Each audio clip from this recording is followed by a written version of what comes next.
Hello everyone. So I just watched a video from my buddy Sam, the Electric Viking, and he pointed my attention to an article from Jalopnik. The headline is, "Here's why most car companies don't use stainless steel bodies."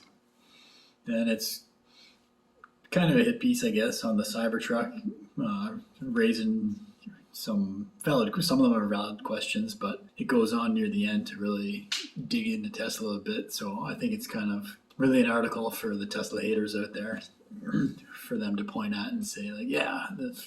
But anyway, here's my thought. So they point out stainless steel is more expensive. They say, it's too expensive, so you shouldn't use it. However, Tesla has partners. Well, Elon is CEO of SpaceX and Tesla, and SpaceX uses this steel as well. So they may have their combined demand for this metal. Maybe will help them get the cost down because the usage will be so high between those two companies. But it is a good point. It's more expensive to use this metal, and yeah, it's stronger. You can't stamp it. They point that out, which is true, and that's why the Cybertruck looks like it does with its straight lines, because you can't stamp it. It doesn't have the elasticity that regular steel used for cars does. Which brings up another question, which I think is a good question. What about the crash performance of a Cybertruck? Like, what is that going to look like? If this stainless steel is so strong, it's not going to be able to deform in a manner to absorb the impact of a crash. However, if you follow Tesla, you know that Tesla only produces the safest vehicles possible in the world. All four of their vehicles, the S3, X, and Y, are the safest vehicles you can buy as far as chances of being injured in an accident. These are the facts, and Elon has stated many times he will not produce a product that's not safe.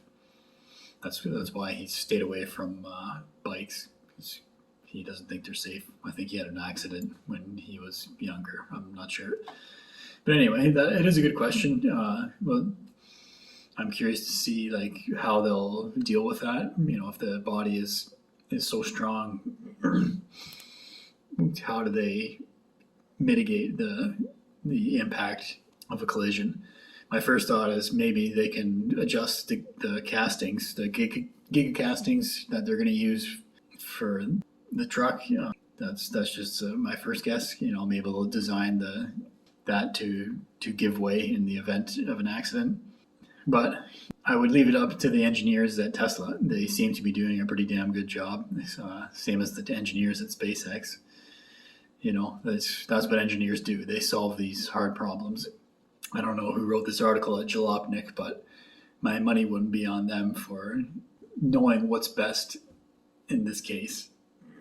But as I said, it's a good question how they're going to deal with impacts. And then the article goes on, and there's a part, they say electric pickups aren't the only product Tesla started out strong with, only to fade into second place.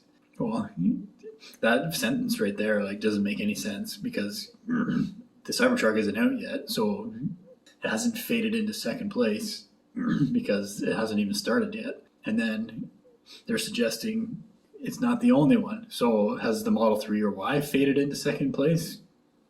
Not the last time I checked. Model Y is on the way to be the number one selling vehicle of any vehicle in the world. Most likely this year we might see that happen. It was number 2 in 2022. So what's this vehicle that faded into second place? and then the very next sentence is, though Tesla is still the top EV manufacturer in the US, Ford and GM are coming for that lead, especially now that Tesla lineup is becoming more and more out of date. The last new product introduced by the company, the Tesla Model Y, came out in 2020.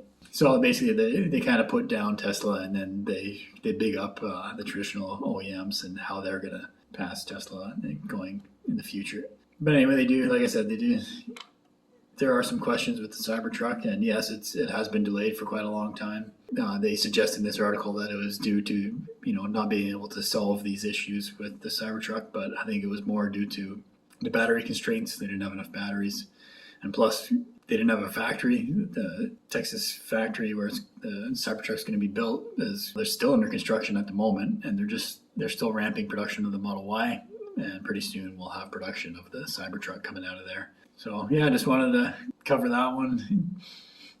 Sam over at the Electric Viking, he kind of painted a more negative picture of this article, but yeah, I would say, it made some points that are true, but just painted it with a negative brush against Tesla, and then big up to the traditional OEMs at the end. So I'll put a link to this article in the description. Yeah, that's my piece on the Jalopnik article for the Cybertruck. My name is Evan Bertrand. You can subscribe to my channel if you want daily videos to check out. It's free to subscribe, and thanks for watching.